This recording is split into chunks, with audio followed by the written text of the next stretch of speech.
November 14th, 1998, the members of the Tectonic Theater Project traveled to Laramie, Wyoming, and conducted interviews with people of the town. Over the next year, we would return to Laramie over several times and conduct over 200 interviews. The play you're about to see is edited from those interviews, as well as journal entries from the members of the company and other found texts. Company member Greg Parati.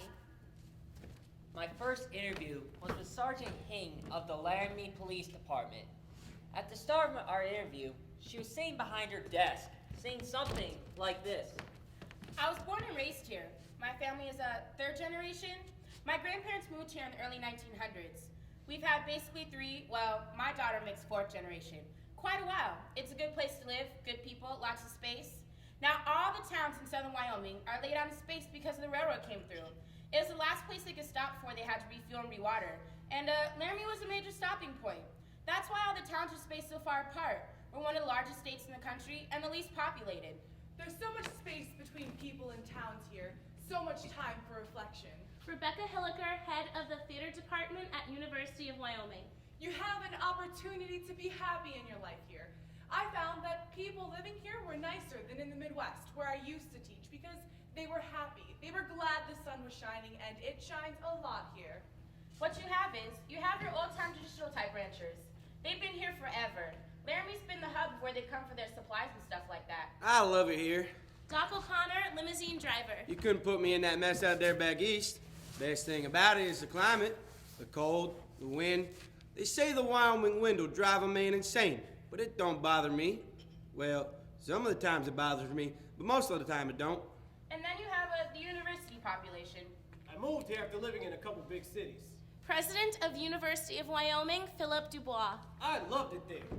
But you'd have to be out of your mind to let your kids out after dark.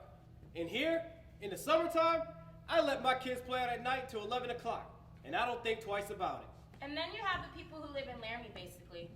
I moved here from rural Texas. Zachy Salmon, Laramie resident. Here in Laramie, if you don't know a person, you definitely know someone they know. So it can only be like 1 degree removed at most. You see, I love it. I love going to the grocery store because I get to visit with 4, 5, or 6 people every time I go.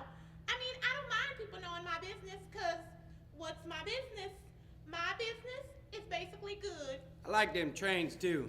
They don't bother me.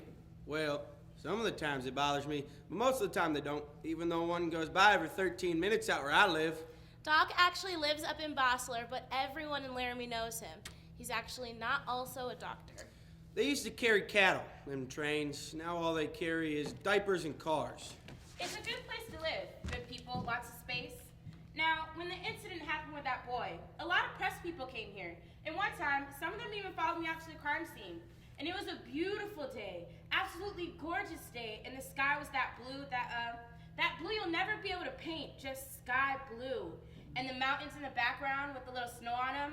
And this one reporter lady, person who was out there, she said, "Well, who found the boy? Who is out here anyway?"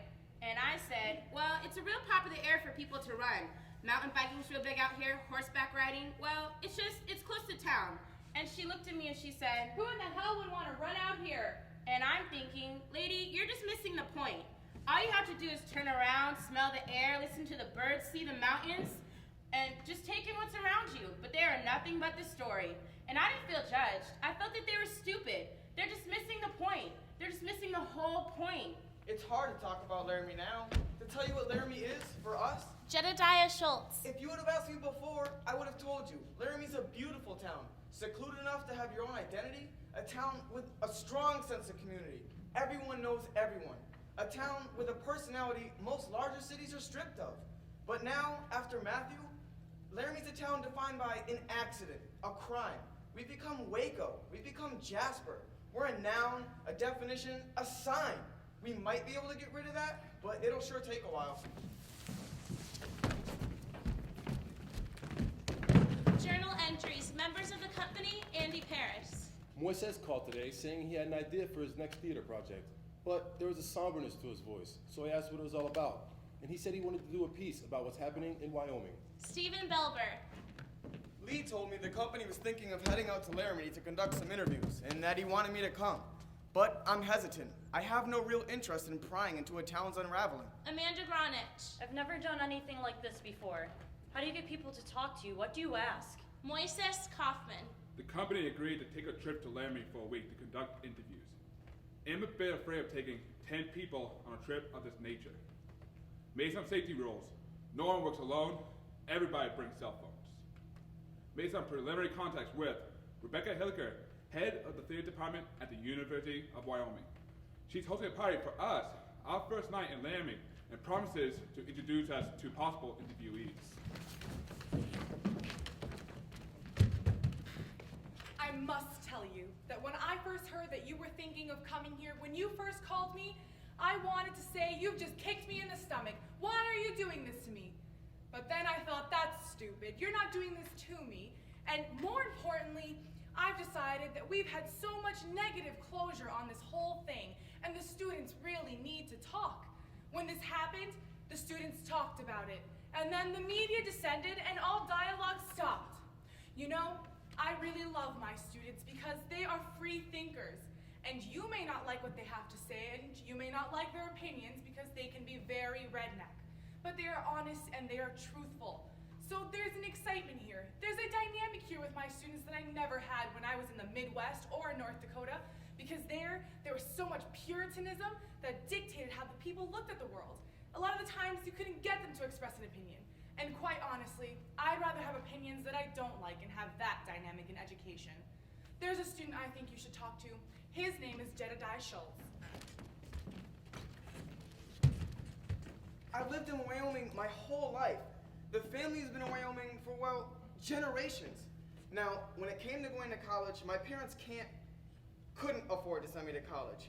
I wanted to study theater, and I knew if I was gonna go to college, I was gonna have to get on a scholarship. So there's this competition each year, this Wyoming State High School competition. And I knew if I didn't take first place in duets, I wasn't gonna get a scholarship.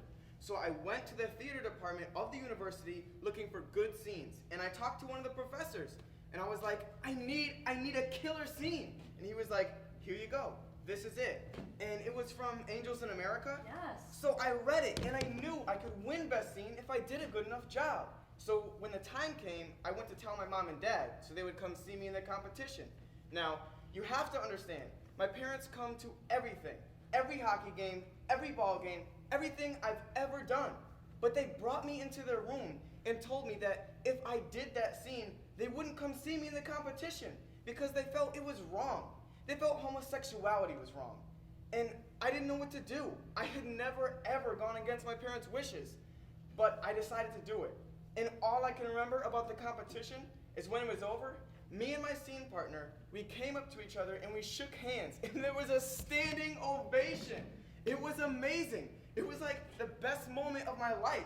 And that's how come I can afford to be at the university. And my parents weren't there to see it. To this day, that's the one thing my parents have never seen me do. And looking back on it, I think, why did I do it? Why did I oppose my parents? Because I'm not gay. So why did I do it? The only honest answer I can give you is I wanted to win. It was the best scene ever. Do you know Mr. Kushner? Maybe you can tell him.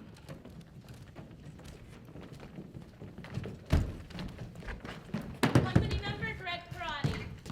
We arrived today in the Denver airport and drove to Laramie. The moment we crossed the Wyoming border, I swear, I saw a whole herd of buffalo. Also, I thought it was strange that the Wyoming sign said Wyoming, like no place on earth. Instead of Wyoming, like no place else on earth. Company member Lee Fondakowski. I stopped at a local inn for a bite to eat. The company tried to explain to me to no avail of what chicken fried steak was. We're just passing through. Company member Barbara Pitts. We arrived in Laramie tonight, just past the Welcome to Laramie sign. Population 26,687. The first thing that greeted us was Walmart. In the dark, we could be on any main drag in America, fast food chains, gas stations, but as we drove deeper into the downtown area near the railroad tracks, the buildings still looked like a turn-of-the-century western town.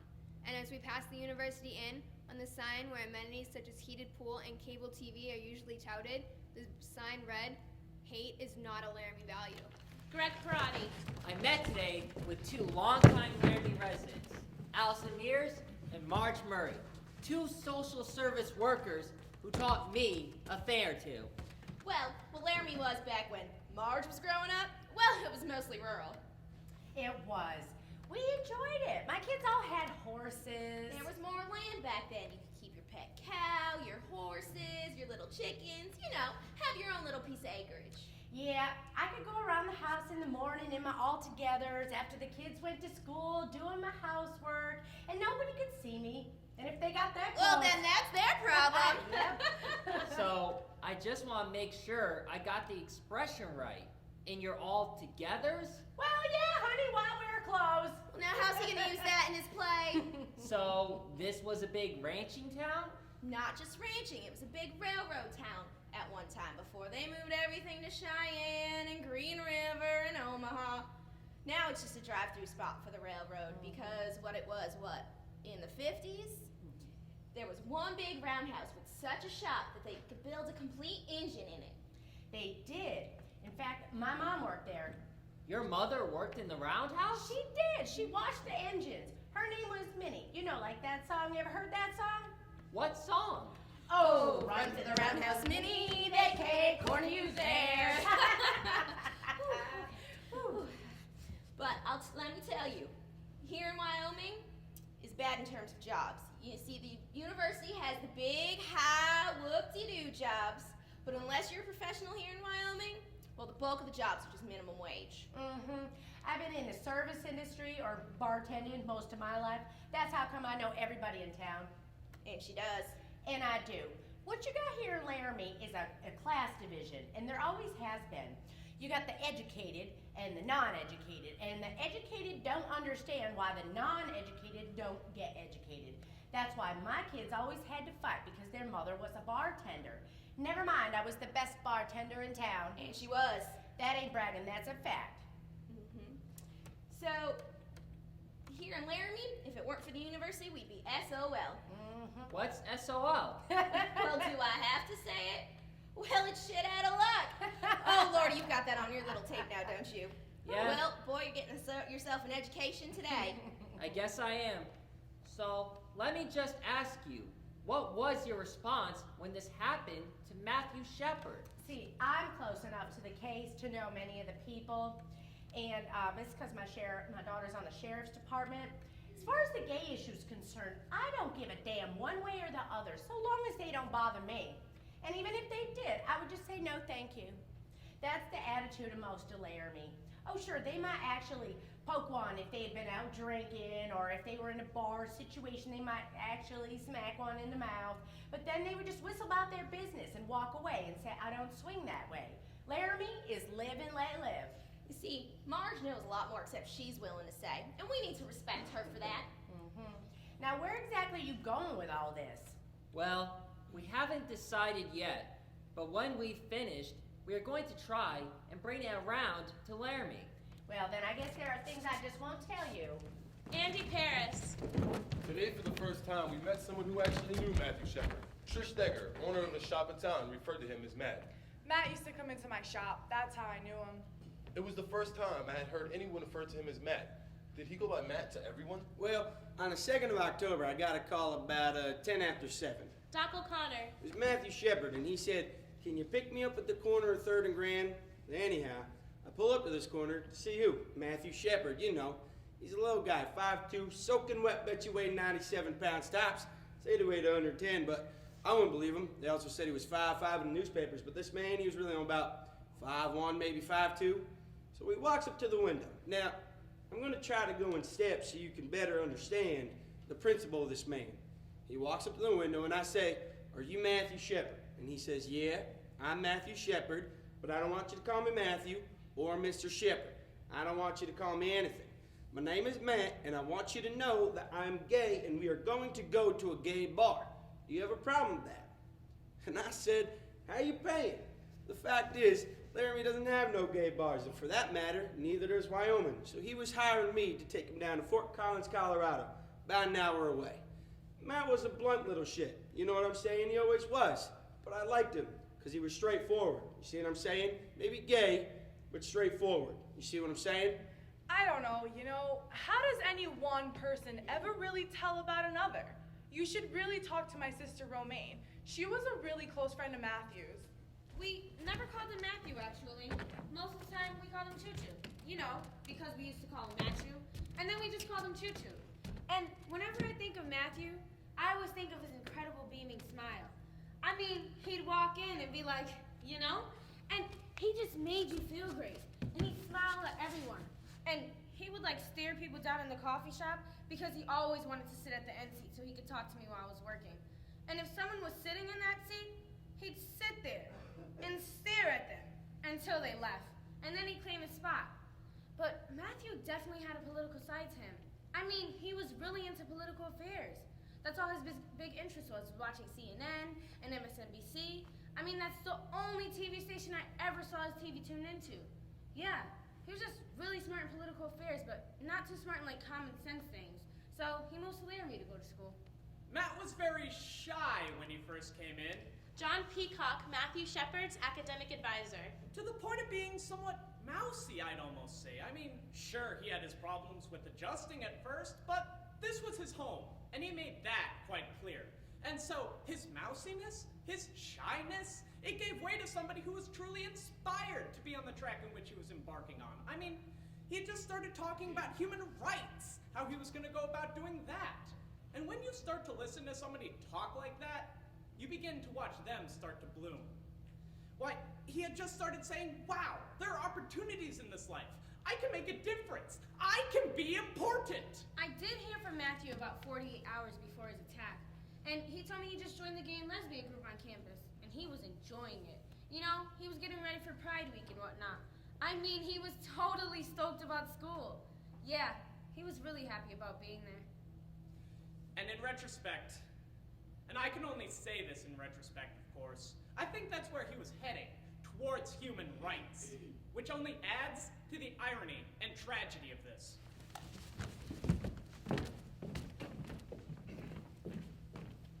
Let me tell you something else here. There's a lot more gay people in Wyoming than meets the eye. I know for a fact. But they're not particularly the what do you call them, the queens? Gay people, queens. The run-around faggot-type people. No. They're the type that throw bail, hay, jump on horses, brand them, and kick ass. You see what I'm saying? As I always say, don't fuck with a Wyoming queer, because he will kick you in your fucking ass. But that's not the point of what I'm trying to say. Because I know a lot of gay people in Wyoming. I know a lot of people, period. Been lived up here for some 40-odd years now, you see what I'm saying? And I don't think Wyoming people give a damn one way or another if you're gay or straight. It's just what I said, doesn't matter. There's 8 men and 1 woman in a Wyoming bar, which is often the case. Now you stop and think, who's getting what? You see what I'm saying? Now, geez, it don't take a big intelligent mind to figure that one out. My understanding when I first came here Catherine Connolly. is that I was the first out lesbian or gay faculty member on campus, and that was in 1992, so it wasn't that long ago. I was asked in my interview what my husband did, so I guess I came out then. Do you want a funny story? When you get here as a new faculty member, there's all these things you have to do, and so I was in my office, and I noticed that this woman called. I was expecting, a health insurance phone call or something like that, so I called her back, and I said, this is Kathy Connolly calling, returning your phone call, and she said, oh, it's you. And I thought, this is bizarre. And she said, I hear you're gay. I hear you are. And I was like, uh-huh. And she said, I hear you came in a couple. I'm in one too, not a couple, just a person. And so she was a kind of lesbian who wanted to come over and meet me immediately. And she later told me that there were other lesbians that wouldn't be seen with me, and that I would irreparably taint them, and that just to be seen with me could be a problem. When I came here, I knew it was going to be hard as a gay man. Jonas Sloniker. But I kept telling myself people should live where they want to live. And there would be times I would go down to Denver and I would go to gay bars and people would ask me where I was from and I'd say, Laramie, Wyoming. And I met so many men down there from Wyoming, so many gay men who grew up here. And they're like, well, this is not a place where I can live. How can you live there? I had to get out. But every once in a while, there would be a guy. Oh gosh, I miss Laramie. I mean, I really love it there. That's where I want to live.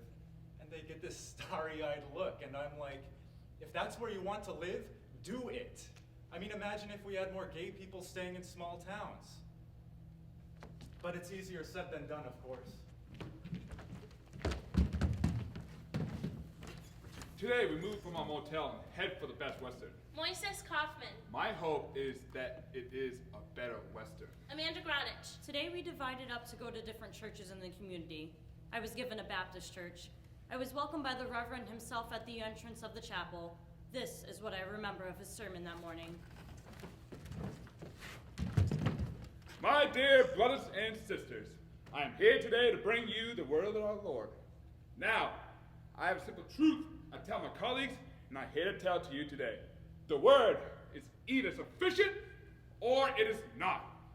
Scientists tell me that the human history, the world, is 5 billion or 6 billion years old. After all, what is a billion years? Give or take, the Bible tells me that the human history is 6,000 years old. The word is either sufficient or it is not. Ah, the sociology of religion in the West. Stephen Meade Johnson, Unitarian minister. Dominant religious traditions in this town. Baptist, Mormon, it's not just Salt Lake City, you know. It's everywhere. It's like jam on toast down here. And so the spectrum would be on the left side of that handle. So far left that I'm probably sitting by myself is me and the Unitarian Church. Unitarians are by and at large humanists, many of whom are atheists. We're not even sure we're a religion. But sitting on my right, and to his credit, Father Roger, Catholic priest, who is well established here, and God bless him, did not equivocate at all when this happened. He hosted the vigil for Matthew that night. I was really jolted because, you know, when we did the vigil, we wanted to get other ministers involved, so we called some of them, and they were not going to get involved. I mean, we are supposed to stand out as leaders, and that angered me immensely. And I thought, wow, what's going on here? I warn you, you will be mocked. You will be ridiculed for the singularity of your faith. But you let the Bible be a guide. It's in there. It's all in there. The Christian pastors, many of the conservative ones, were silent on this. Conservative Christians like to point to the Bible and say that it says here in the Bible. And many Americans believe, and they do, that the Bible is the Word of God. Now, how are you going to fight that? I'm a biblicist, which means the Bible does not need me to be true. It's true whether I believe it or not. The word is either sufficient or it is not. I arrived in Laramie on September 15th. I looked around, tumbleweed, cement factory, and I thought to myself, the hell am I doing in Wyoming? 3 weeks later, I find out what the hell I'm doing in Wyoming.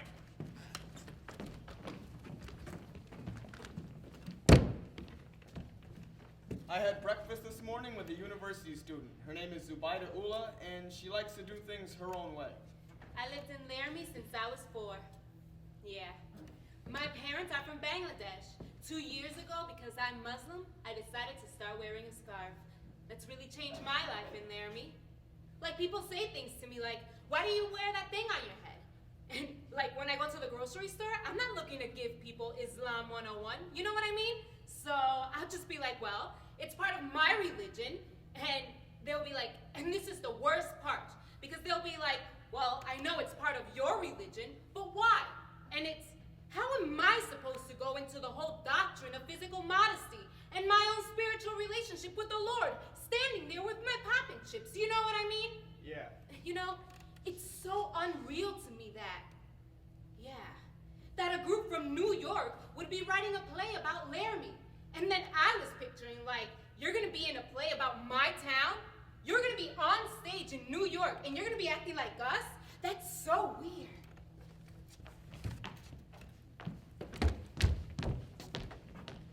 Hello? Yes, hello? My name is Amanda Granich, and I am here in Laramie with the theater company. I went to the Reverend's your husband's service on Sunday, and I was extremely interested with speaking with him about some of his thoughts about recent events. Well, I don't think he'll want to talk to you. My husband has very biblical views on homosexuality. He doesn't condone that violence, but he doesn't condone that lifestyle. And he's just been bombarded with the press, and the media has just been terrible about this whole thing. You know what I mean?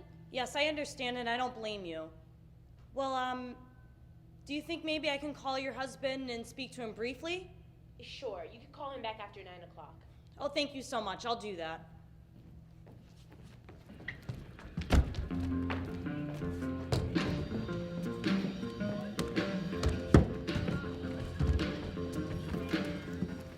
Today, Barbara and I went to the Fireside Bar, which was the last place Matthew was seen in public. The Fireside. It definitely feels like a college bar. With a few pool tables and a stage for karaoke night, still the few regulars in the late afternoon were hardly the college crowd. The first person we talked to was Matt Mickelson, the owner. My great-great-grandfather moved here in 1862. He owned Laramie's first opera house. It was called Old Blue Front. And in 1870, Louisa Grandma Swain cast the first women's ballot in any free election in the world. That is why Wyoming is the equality state. So what I want to do is reestablish my bar business as Old Blue Front Opera House and Good Time Emporium. So I want to have a restaurant. I want to have a pool hall. I want to have a gift shop. All this shit, you know? Every night's ladies' night. So the Fireside is the first step towards the Old Blue Front Opera House and Good Time Emporium. So, what about the night Matthew Shepard was here? We had karaoke that night, 20 or 30 people here. Matthew Shepard came in, sitting right where you're sitting, just hanging out. If you really wanted to speak to someone, you should talk to Matt Galloway. He was the kid bartending that night. Hey, is Galloway bartending tonight? Yeah, I'm here, man. Okay, I'm gonna make this brief, quick, get it over with. But it will be everything, factual, just the facts, okay? Here we go. 10 o'clock, I clock in, usual time, Tuesday nights. 10:30, Matthew Shepard shows up, alone, sits right over there, orders a Heineken. So, what can I tell you about Matt? If you had 100 customers just like him, it'd be the most perfect bar I've ever been in, okay? And nothing to do with sexual orientation. Absolute mannerisms, manners, politeness, intelligence, taking care of me, as in tips, everything. Conversation, you know, some people you just know, sits down, please, thank you, offers intellect within their own vocabulary. So he just kicks it there, didn't seem to have a worry in the world or like he was looking for anybody, just to enjoy his drink and the company around. Now, approximately 11:45, 11:45, Aaron McKinney and Russell Henderson come in. I didn't know their names then, but they're the accused. They're the perps. They're the accused. So they come in just very stone-faced, you know, dirty, grungy, rude, gimme, that type of thing. So they come up to the bar, and as you know, pay for a pitcher with dimes and quarters, which, I mean, it's something you just don't forget. You don't forget that. $5.50 in dimes and quarters? That's a freaking nightmare. Now, Henderson and McKinney, they didn't seem intoxicated at all. They came in, ordered their beer, and took their picture with them back there into the pool area and kept to themselves. Next thing I knew, about a half an hour later, they were kind of walking around with no beer. And I remember thinking to myself, I'm not gonna ask these guys if they want another one because obviously they just paid for a pitcher with dimes and quarters. I have a real good feeling they don't have any more money. Romaine Patterson.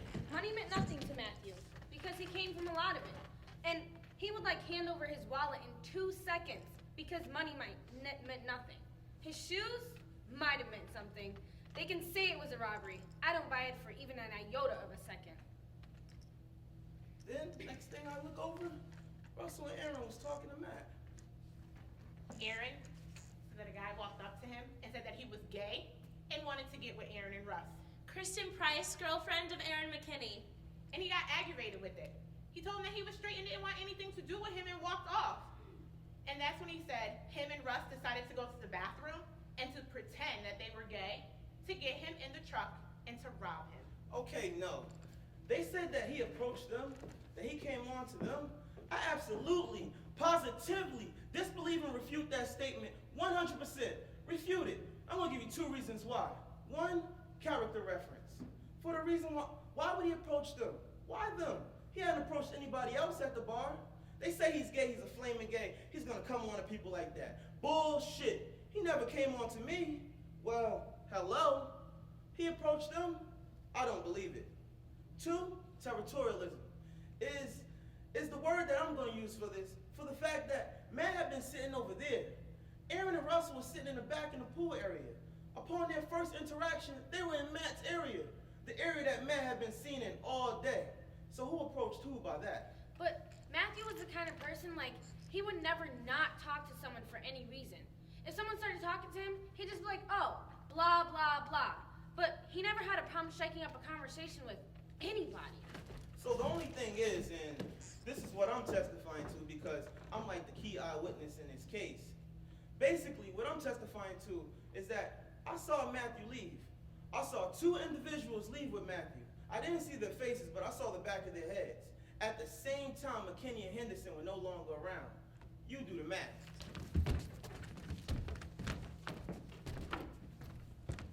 A friend of Aaron McKinney. Oh, I've known Aaron a long time. Aaron was a good kid. I liked Aaron a lot. That's why I was shocked when I heard this. I'm like, I know he was living out far at his trailer's house, is what he told me with his girl. They just started dating last summer.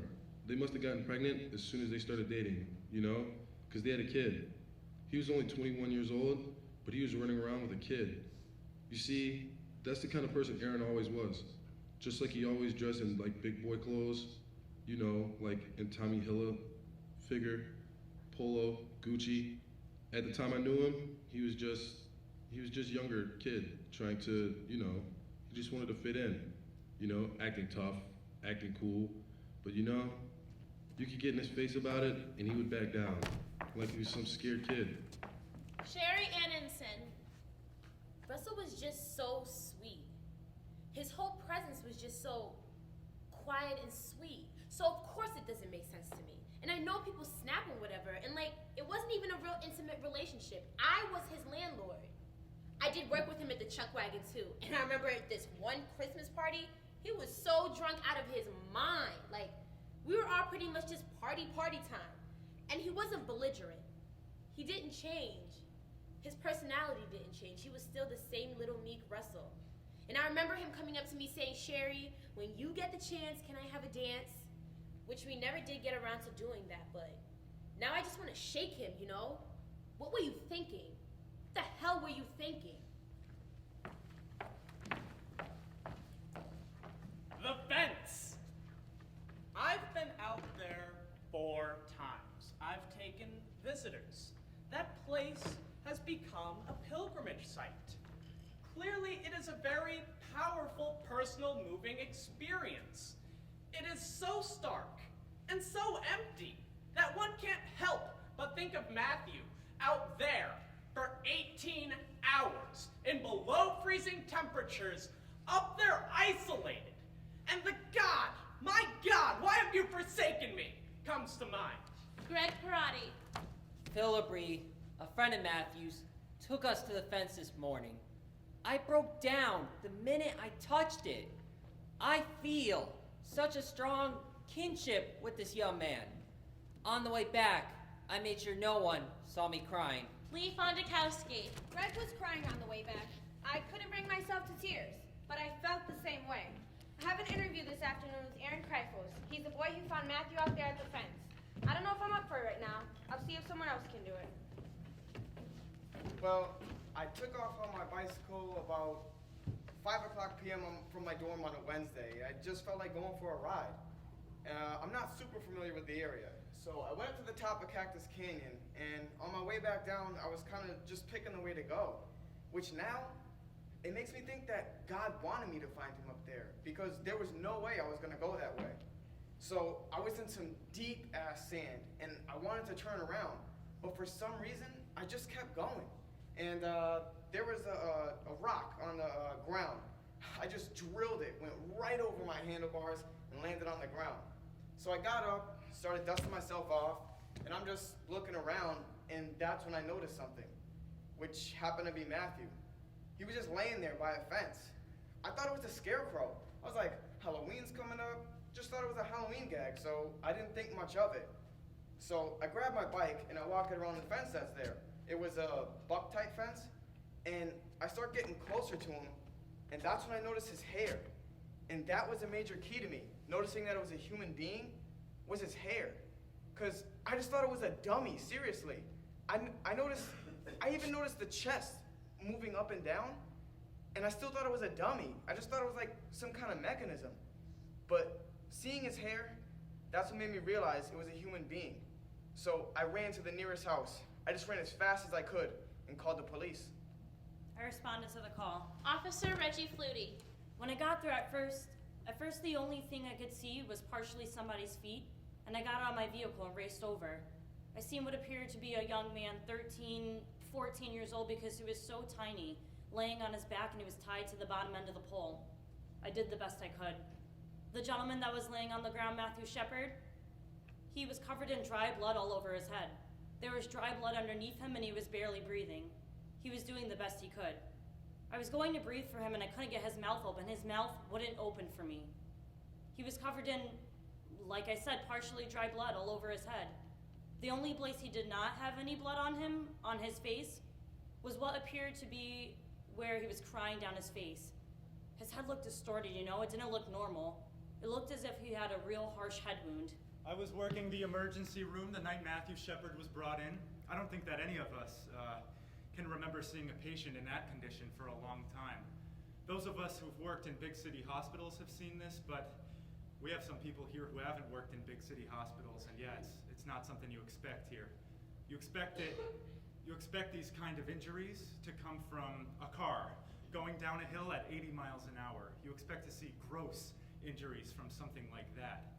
This horrendous, terrible thing. But no, you don't expect to see that from someone doing this to another person. The ambulance report said it was a beating, so we knew. There was nothing I could do. If there was anything I could have done, I would have done it. But there was nothing. I mean, I was even yelling at the top of my lungs, trying to get something out of him. Like, hey, wake up! Hello? But he didn't move, he didn't flinch, he didn't anything. He was tied to the fence. His hands were thumbs out in a cuffing position, the way we handcuff people. He was bound with a very thin white rope and went around the bottom of the pole about 4 inches off of the ground. His shoes were missing. He was tied extremely tight, so I tried to use my boot knife and slip it between the rope and his wrist.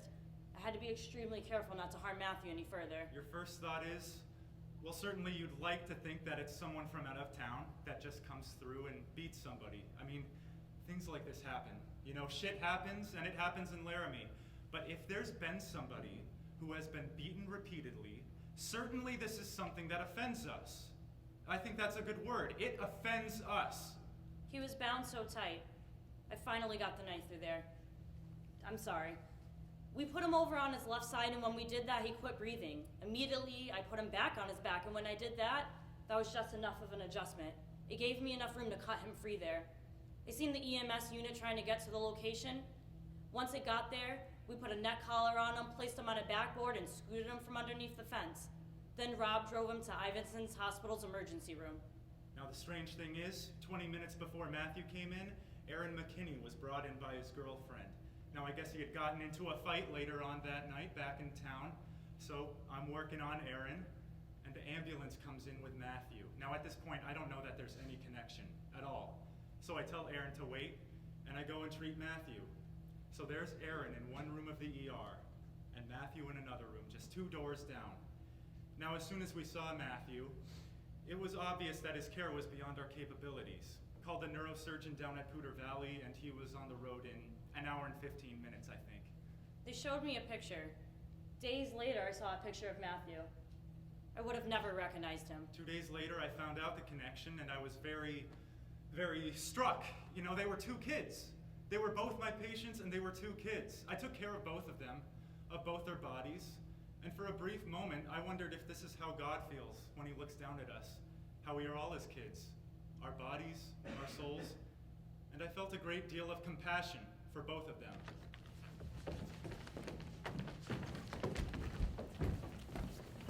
John Peacock, Matthew Shepard's academic advisor. The news reports didn't start trickling in until late that Thursday. No names, were mentioned. The brutality of the crime wasn't mentioned. All that was mentioned was that a man, Laramie man, had been found out on the prairie, beaten, basically. It wasn't even until later that night that a name was mentioned. And it's just like, oh my, no, that's not my student. That's not who I've been meeting with. I was in the coffee shop. Romaine Patterson. And someone pulled me aside and said, I don't know much, but they say there's been a boy who's been beaten in Laramie. And they say his name is Matthew Shepard. And he's like, do you think this could be our Matthew? And I'm like, well, yeah, it sounds like it could be our Matthew. So then I call up my sister Trish and I'm like, tell me what you know. And I said, I need to know anything you know, because I don't know anything. So I'm talking to my sister on the phone, and that's when the whole story comes up on Channel 5, and it's just like ba-boom. And the news reports kept rolling in. Young University of Wyoming student, his name, age, description, it's like, oh my gosh. And I just felt sick, just instantly sick to my stomach. And I had to tell Romaine, yes, it was Matthew. It was your friend. Well, I'll tell you what's overwhelming. Matt Galloway. Friday morning, I first found out about it. I go to class, walk out, boom, there it is in the Brandon Iron. So immediately I drive to the nearest newsstand, purchase a Laramie boomerang, because I want details. Buy that, go home. Before I can open the paper, my boss calls me. He says, Did you hear about what happened? I go, yes. Was he in the bar Tuesday night? I say, yeah, he was. You've got to get down to the bar right now. We've got to talk about this. We've got to discuss what's going to go on. Now at this point, I was starting to get upset. But still, the severity of the crime wasn't out yet. It was Thursday afternoon. Rulon Stacy at the Poudre Valley Hospital. I got a call. We just got a kid in here from Wyoming, and it looks like he may be the victim of a hate crime. We also have a couple newspaper reporters here asking some questions. And so, we agreed that we needed to have one spokesperson. As CEO, I'll do that, and we'll try to gather as much information as we can. And then I watched the 10 o'clock news that night, where they started speaking of the nature and the seriousness of it. So I'm on the phone with Mickelson, and Mickelson says, we need to go to the arraignment so we can identify these guys and make sure these were the guys in the bar. So we go to the arraignment.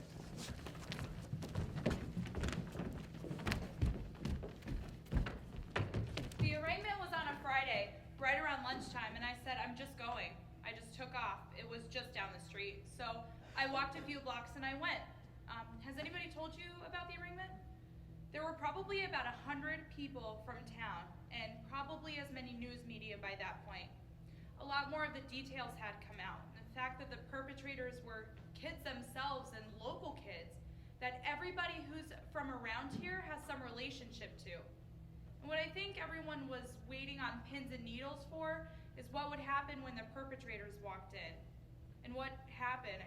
They walk in their complete orange jumpsuits and their shackles, and you could have heard a pin drop.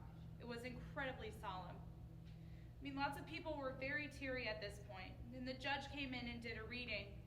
There was a reading that the evidence that the prosecution has, and it's just a statement of the facts, and the reading of the facts was, the essential facts are that the defendants, Aaron James McKinney and Russell Arthur Henderson, met Matthew Shepard at the Fireside Bar. And after Mr. Shepard confided that he was gay, the subjects deceived Mr. Shepard into leaving with them in their vehicle to a remote area. Upon arrival at said area, both subjects tied their victim to a buck fence, robbed him, tortured him, and beat him. Both defendants were later contacted by officers of the Laramie Police Department, who observed inside the cab of their pickup a credit card and a pair of black, padded leather shoes belonging to the victim, Matthew Shepard. Both subjects stole the victim's credit card, wallet containing $20 in cash, his shoes, and other items, and obtained his address in order to later burglarize his home. I don't think there was anyone left in that courtroom who wasn't crying at the end of it. I mean, it lasted 5 minutes, but it kept on getting more and more horrific, ending with, said defendants left the victim begging for his life. Sergeant Hing. How could this happen? I think a lot of people just don't understand. And even I don't really understand how somebody could do something like this. We have one of the most vocal populations of gay people in the state, and it's pretty much live and let live. So that was the arraignment, and my response was pretty catatonic. Not sleeping, not eating. Don't leave me alone right now. More and more details kept coming in about the brutality, the motivation behind how this happened. And then the news teams descended, and then there was no time to talk about anything anymore. Laramie, Wyoming, often called the Gem City of the Plains, is now the eye of the storm. The cowboy state has its rednecks and yahoos for sure, but there are no more bigots per capita in Wyoming than there are in New York, Florida, or California. The difference is that in Wyoming, there are fewer places to blend in if you're anything other than a prairie stock. Aaron McKinney and his friend Russell Henderson came from the poor side of town. Both are from broken homes and as teenagers had run-ins with the law. They both lived in trailer parks and scratched out a living working at fast food restaurants and fixing roofs. As a gay college student lay hospitalized in critical condition after a severe beating, this small city, which bills itself on Wyoming's hometown, wrestles with its attitudes towards gay men. People would like to think that what happened to Matthew was an exception to the rule, but it is an extreme version of what happens in our schools on a daily basis. It's a tough business, as Matt Shepard knew, and his friends all know, to be gay in cowboy country. It was huge! Yeah, we're talking hundreds of reporters here, which makes a huge dent in this town's population. But there were hundreds of reporters, hundreds of news teams everywhere on campus, everywhere in the town. And we're not used to that type of attention. We're not used to that type of exposure. I'll tell you what, when hard copy came and taped me, I typed them at the exact same time. I have every word I ever said on tape. So if they ever try to do anything funny, they better watch their fucking asses. Wyoming Governor Jim Geringer, a first-term Republican up for re-election. I am outraged and sickened by the heinous crime committed on Matthew Shepard. I send my heartfelt sympathy to the family. I urge the people of Wyoming in overreacting in a way that gives one group of people special rights over others. We will wait and see if the vicious beating and torture of Matthew Shepard was motivated by hate. So you've got the beginning of the news story, and they have the graphics in the background, and they've got murder in Wyoming, and Wyoming's dripping lead like it's got blood on it or something, and it's like, what is this? This is sensationalism, and we're here going, we had these guys in jail in less than a day. I think that's pretty damn good. Matthew Shepard medical update, 3 p.m. Saturday, October 10th. By this point, I looked out, and where there had been 2 or 3 reporters, there must have been another 10 or 15 still photographers, another 20 or 30 reporters, and 10 video cameras. The parents had just arrived. I'd barely introduced myself to them. I looked out there and I thought, my gosh, what am I going to do?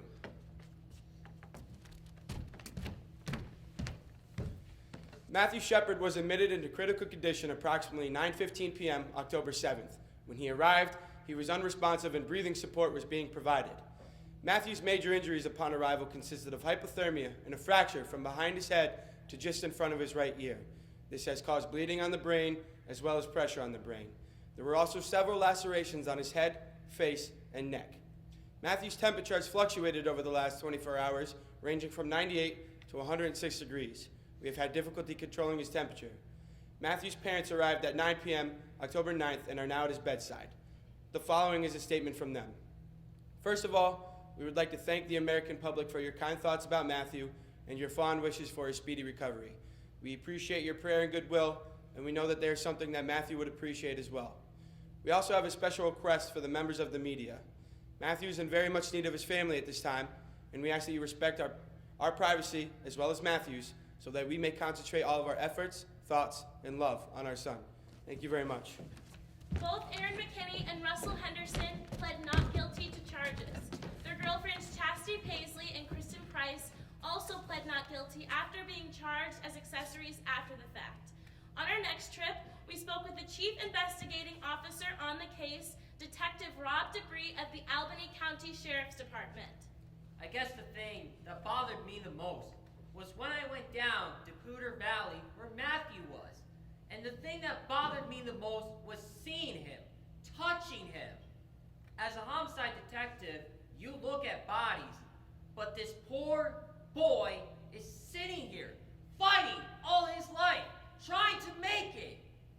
I just wanted it so by the book, you know? I keep seeing that picture in my head when I found him, Aaron Kreifels. and it's not pleasant whatsoever. I don't want it to be there. I want to, get it out.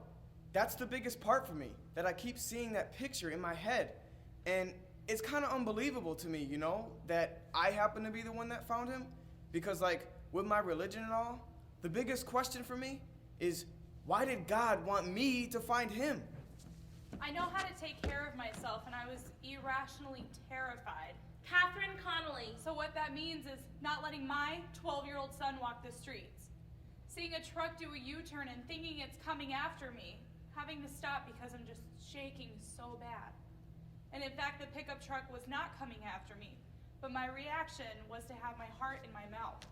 Ultimately, no matter how you dice it, I did have an opportunity. Matt Galloway. If I had amazing hindsight of 2020 to have stopped what happened, and I keep thinking to myself, I should have noticed. These guys shouldn't have been talking to this guy. I shouldn't have had my head down while doing those dishes for 20 seconds.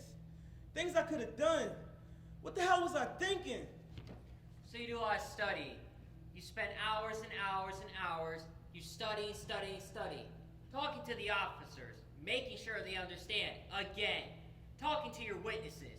Then, always coming back to, I get this flash, I see Matthew. I wanted it so tight that there was no way they were gonna get out of this. One of the things that happened when I got to the fence, Reggie Flutie. it was just such an overwhelming amount of blood, you know? And you try to wear protective gloves, but we had a real cheap sheriff at the time, and he bought us shit gloves, you know? So you put them on, and they keep breaking, and finally, you just run out of gloves, you know? And you think, oh shoot, you know? Thing I wasn't telling you before is Reggie's my daughter. Marge Murray. See, when she first told me she wanted to be a police officer, I thought there couldn't be a better choice for her. She could handle whatever come her way. Probably a day and a half later, the hospital called me and told me Matthew had HIV. And they said, you've been exposed, and you've had a bad exposure. Because you see, I've been building a lean-to for my llamas, so my hands had a whole bunch of open cuts on them, so I was kind of screwed, you know? And you think, oh shoot, you know? You want to talk about losing sleep? So they said, get up here, and I got up there. And we started the ATZ drugs immediately. They told us that if administered within 36 hours of the exposure, that maybe they could prevent her from getting the disease. This is a mean, nasty drug. Mean. I lost 10 pounds and a lot of my hair. Yeah. Quite frankly, I just wanted to lash out at somebody. Not Matthew. Please understand that. Nobody was mad at Matthew. But maybe I just wanted to rip McKinney's head off. And then I think about Henderson and how could two absolutely human beings cause so much grief for so many people? It's been so difficult on me and my family, especially her and her daughters. I think it brought home to my daughters what their mother does for a living. Now you know what I'm gonna tell you.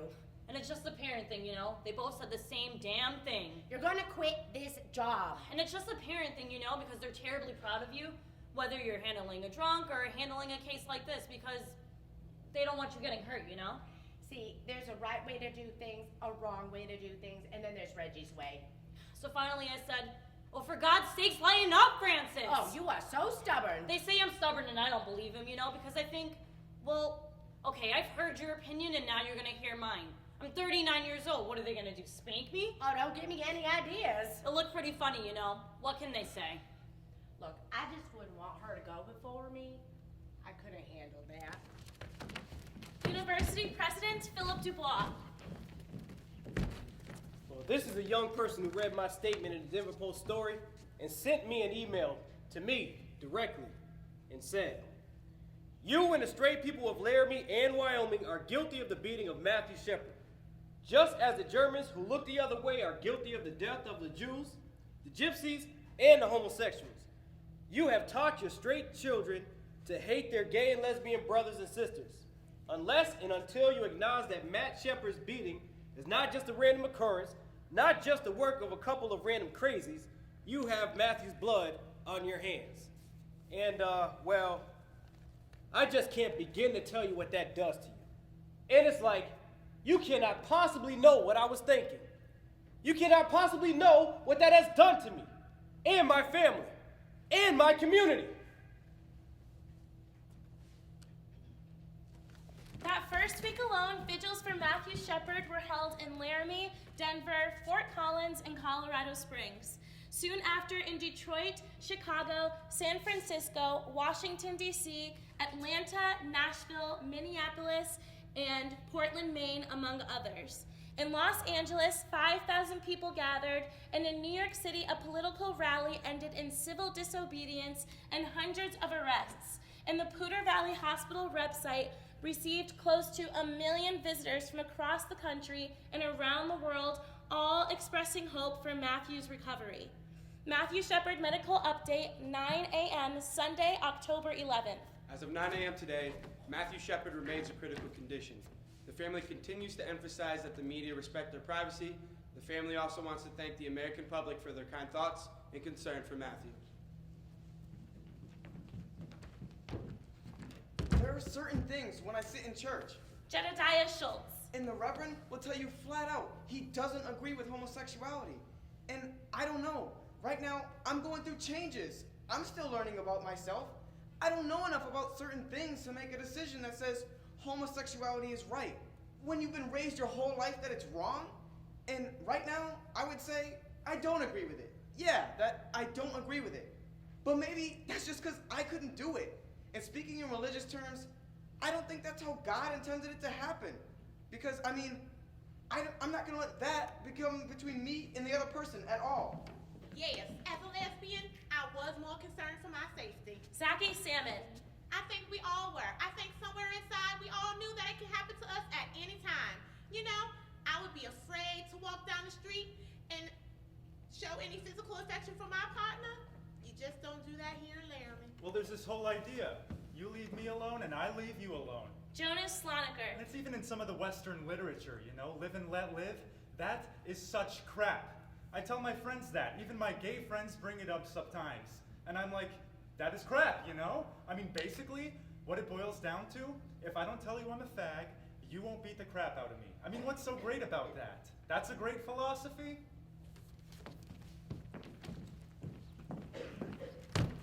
We went to the candle vigil. Zubaida Ula. And it felt so good to be with people who felt like shit.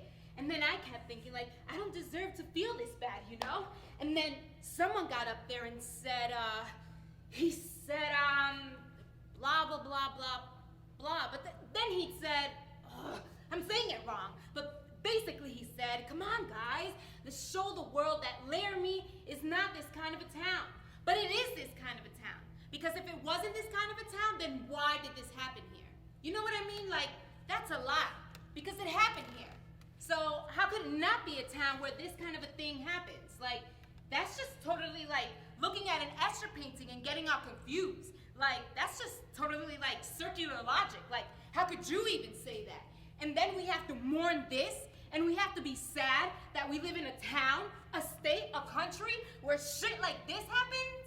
I mean, these are people trying to distance themselves from this kind of a crime. And we have to own this crime? I feel everyone needs to own it. We are like this. We are like this. We are like this.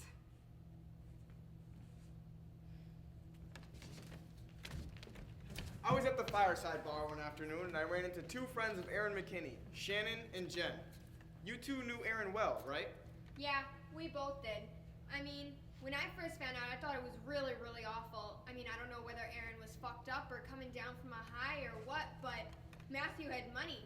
Shit, he had better clothes than I did.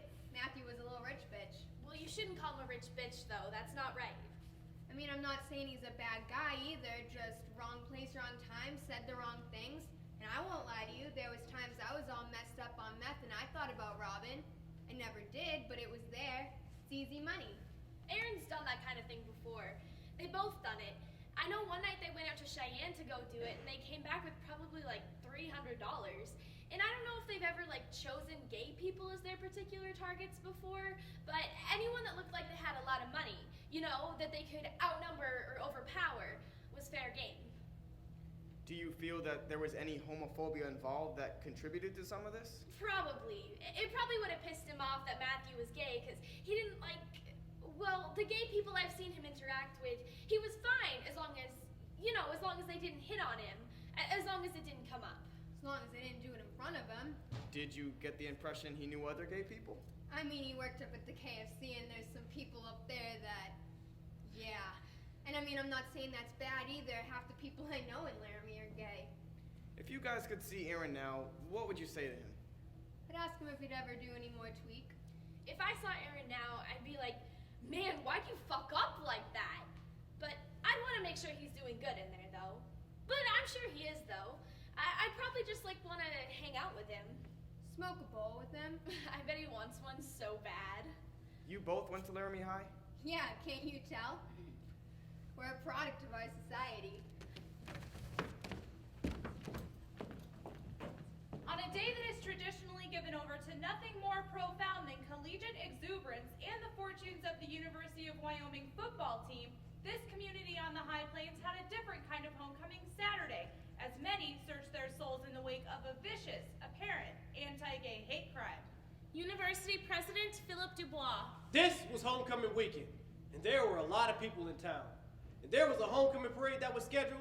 Then the students organized to tag on to the back of it, behind the banner supporting Matt, and everyone wearing the armbands that the students created. I live in the center of town. Harry Woods. And my apartment has windows on two opposite streets. One goes north and one goes south. And that is exactly the homecoming parade route. Now, on the day of the parade, I had a cast on my leg because of a fall, so I was very disappointed because I really wanted to march with the people that were marching for Matthew, but I couldn't. So I watched from my window, and it was just, I'm 52 years old and I'm gay. I've lived here many years and I've seen a lot. And I was very moved when I saw the tag at the end of the parade. About 100 people marching behind a banner for Matt. And so the parade went down to the end of the street, and I went to the other side of my apartment to wait for it to come south down the other street. I was right up in the front where they were holding the banner for Matthew. And let me tell you, I never had goosebumps for so long in my life. It was incredible. A mass of people, families, mothers holding their 6-year-old kids and tying these armbands around their 6-year-old kids and trying to explain to them why they should wear these armbands. It was just amazing. One of the most beautiful things I've ever done in my life. And sure enough, about 10 minutes went by and the parade started coming down the street. And then I noticed the most incredible thing. The number of people marching for Matthew had grown 5 times. There were at least 500 people marching for Matt. 500 people. Can you imagine? The tag at the end was larger than the entire parade. And people just kept joining in. And you know what? I started to cry. Tears were streaming down my face, and I thought, thank God that I got to see this in my lifetime. And my second thought was, thank you, Matthew.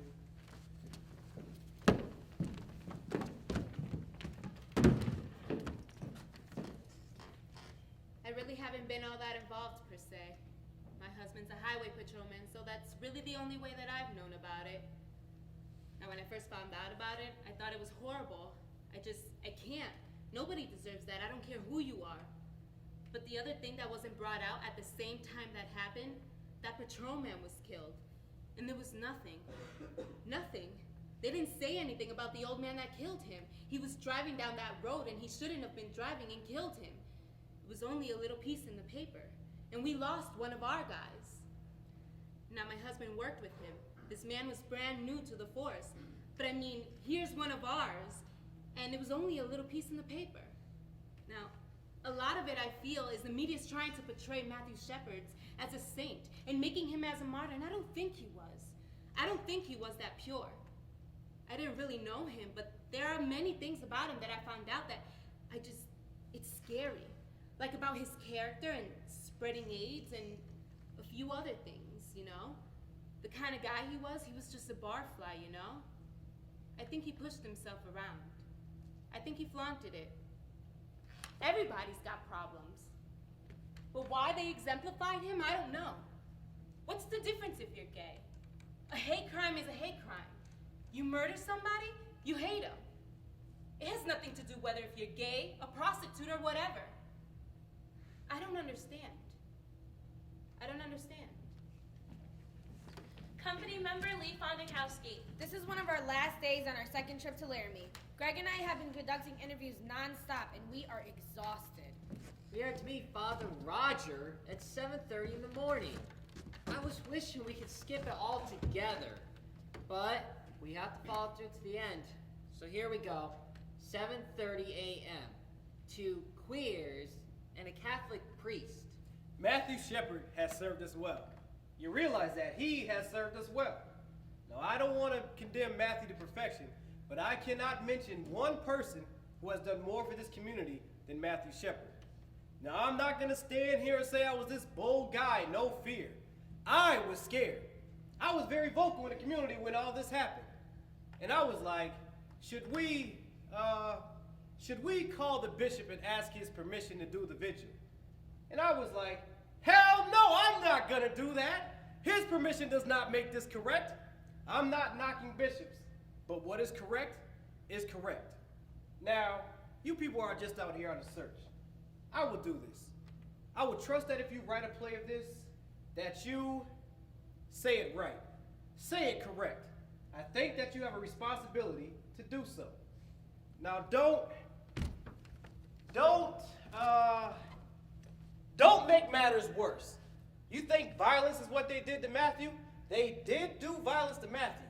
But every time that they call you a fag or a les or a dyke. A dyke, yes, dyke. Do you realize that is violence? That is the seed of violence. And I would resent it immensely if you were to somehow use anything that I said to cultivate any type of violence, even in its simplest form. I would resent it immensely. You need to know that. Thank you, Father, for saying that. Just deal with what is true. You know what is true. You have to do your best to say it correct. Andrew Gomez.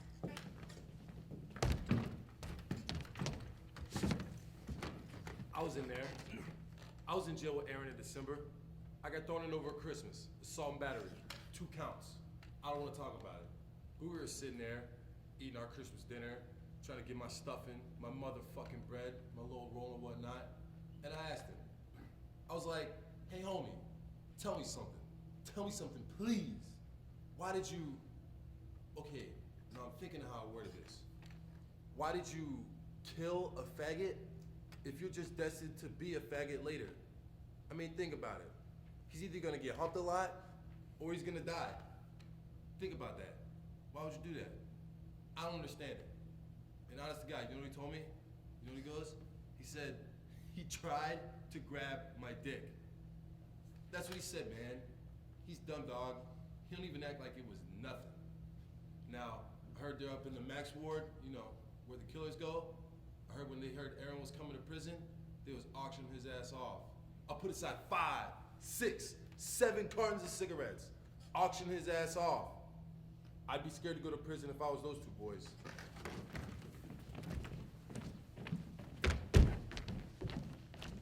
Hello. Reverend, Yes, hello.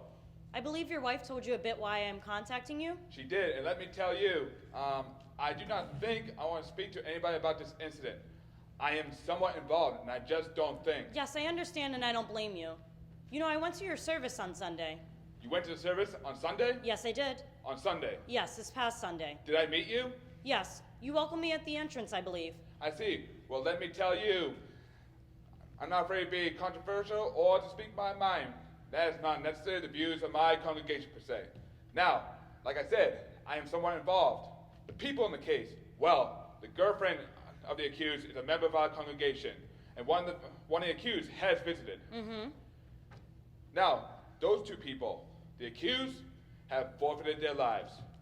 We've been after them, like I mentioned, for ages, trying to get them to live right, to do right. Now, one boy is on suicide watch, and I am working with him. Until they put him in the chair, turn him to the juice, I will work for his salvation. I think they deserve the death penalty. I will try to work with them spiritually. Right, I understand. Now, as for the victim, I know that lifestyle is legal. But I have one thing to say. I hope that Matthew Shepard, when he was tied to that fence, he He had a chance to reflect on someone who spoke him the word of the Lord. And before he slipped into a coma, he had a chance to reflect on his lifestyle. Thank you, Reverend. I appreciate your speaking with me. About 11:30 that night, I'd just barely gone to bed, and Margot, our chief operating officer, called and said his blood pressure started to drop. Well, let's wait and see. She called me again about 10 after. He just died. And so I quick got dressed and came in, and I went to the ICU where the family was, and Judy came up to me and she put her arms around me, and I put my arms around her, and we just stood there. Honestly, for about 10 minutes, because what else do you do? And then we had to sit and talk about things that you just... Dennis, it's now public knowledge. And I have to go out there now and tell the whole world that this has happened. Because by this point, it was clear to us that it was the world. It was the whole world. And so Judy told me what she wanted me to say, and I went out at 4 o'clock a.m. Matthew Shepard, medical update for 4:30, Monday, October 12th. At midnight on Monday, October 12th, Matthew Shepard's blood pressure began to drop. We immediately notified his family, who were already at the hospital. At 12:53 a.m., Matthew Shepard died. The family did release the following statement. The family again asked me to express their sincerest gratitude to the entire world for the overwhelming response for their son. The family was grateful that they did not have to make a decision regarding whether or not to continue life support for their son.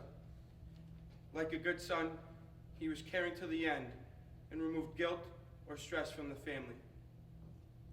Matthew came into this world premature, and he left the world premature. Matthew's mother said, "Go home, give your kids a hug, and don't let a day go by without telling that you love them." And I don't know how I let it happen. I lost it on national television, and I don't know, maybe it's because we're up for like 72 hours straight and gone home and gone to sleep for a half hour and had to get up and come in, and maybe I was just I don't know. But in that moment of complete brain deadness, while I was out there reading that statement, I thought about my own 4 daughters. And go home, give your kids a hug.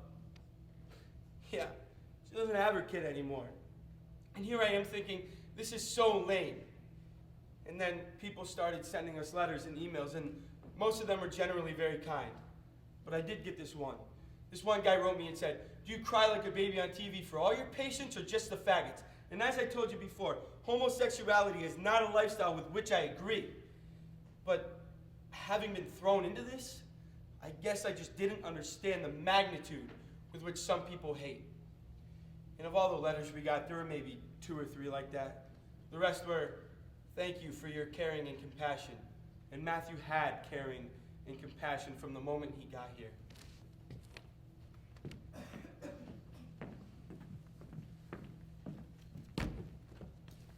I spoke with Doc today and told him that we would soon be returning for the upcoming trials of Russell Henderson and Aaron McKinney, and this is what he had to say. I'll tell you what, if they put those 2 boys to death, that would defeat everything Matt would be thinking about them.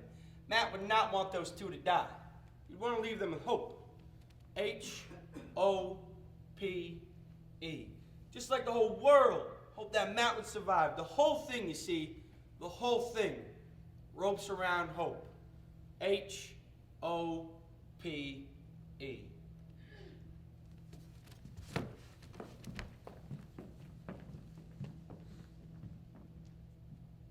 House lights up.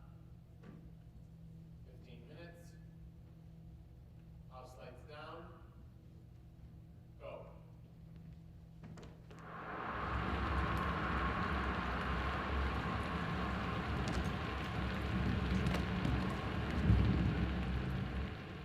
The day of the funeral, it was snowing so bad.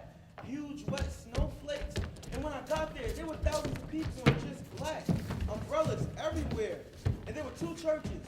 One for the immediate family, invited guests, and people of that nature. And another church for everybody else who just wanted to be there. And still, it was hundreds of people who couldn't fit in either of the churches. And there was this big park by the church, and that's where these people were. And this park was full. The liturgy today is an Easter liturgy. It finds meaning in the resurrection. The service invites your full participation. The Lord be with you. And also with you. Let us pray. And I guess it was like the worst storm that they ever had. Tiffany Edwards. Like that anybody could ever tell. Like trees fell down and the power went out for a couple of days because of it, and I just thought, it's like the forces of the universe at work, you know? Whatever, higher spirit that blows storms was blowing this storm. For our brother Matthew, let us pray to the Lord Jesus Christ, who said, I am the resurrection and the life. We pray to the Lord. Hear us, Lord. Lord, you who consoled Martha and Mary, draw near to us who mourn for Matthew and dry the tears of those who weep.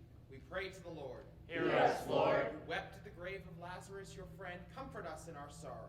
We pray to the Lord. Hear us, Lord. You raise the dead to life. Give our brother eternal life. We pray to the Lord. Hear us, Lord. You offered salvation to the thief who repented, and bring our brother the joys of heaven. We pray to the Lord. Hear us, Lord.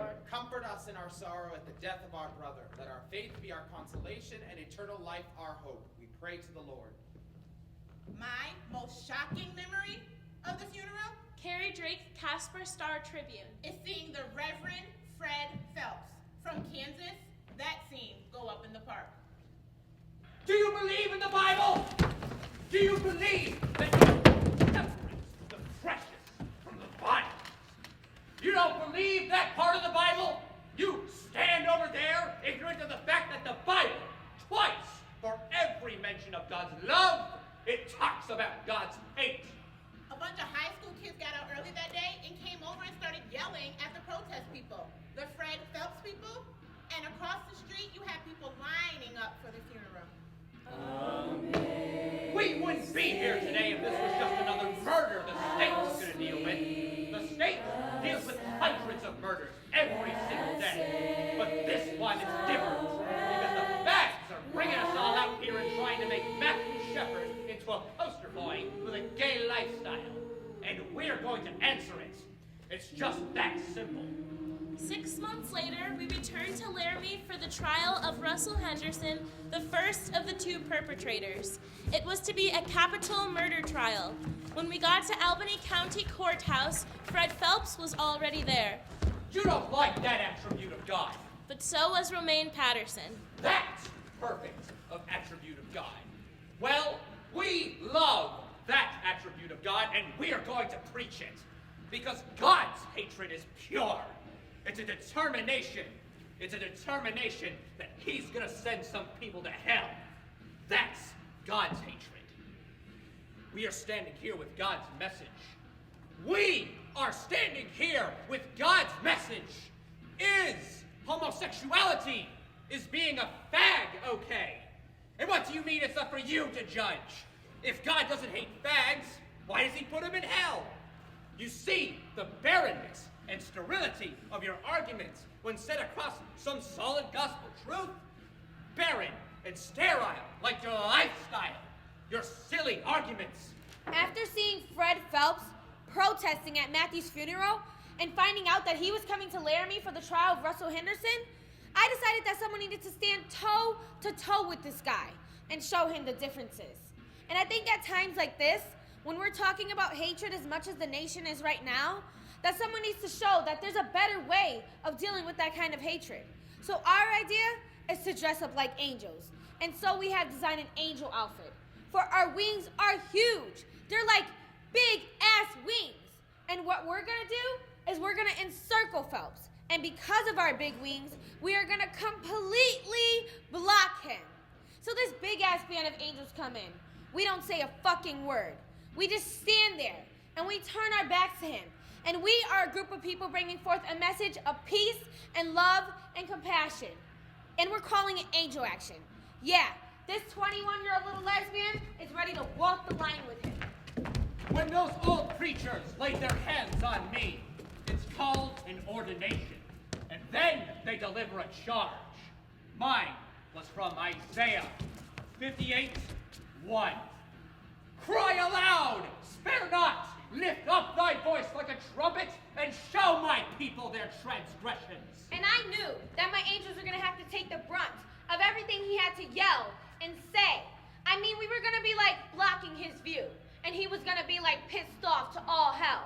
So I went out and bought all my angels earplugs.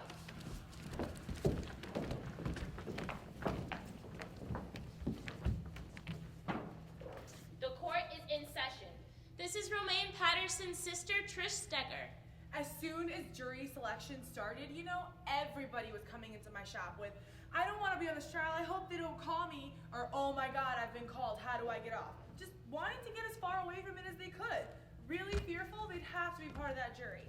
And then I heard Henderson had to sit in the courtroom while they questioned prospective jurors. And one of the questions that they ask is, would you be willing to put this person to death? And my understanding is a lot of the comments were, yes, I would. Yes, I would, Your Honor. Yes, sir. Absolutely. Yes, sir. No problem. Yup. Well, you can imagine hearing that, Juror after juror after juror.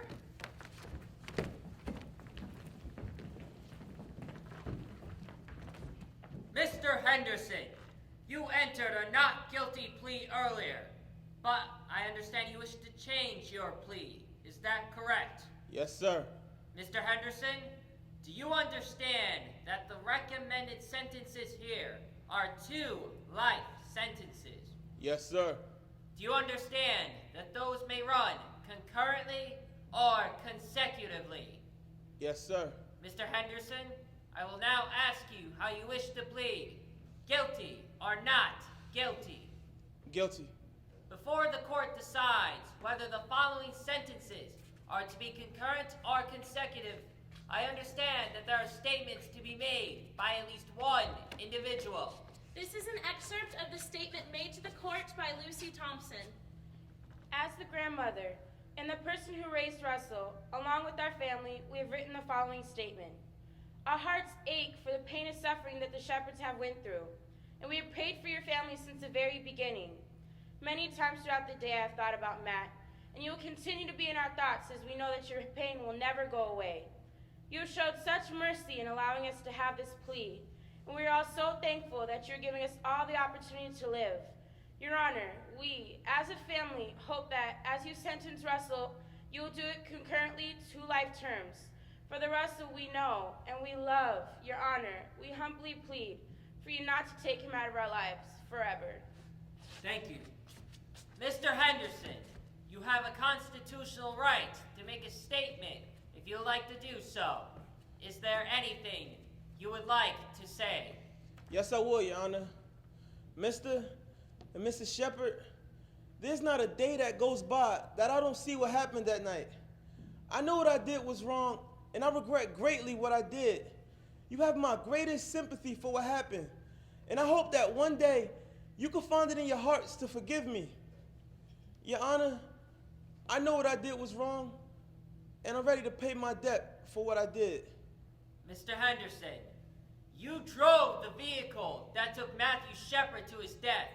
You bound him to that fence in order that he might be more savagely beaten, or they might not escape to tell his tale.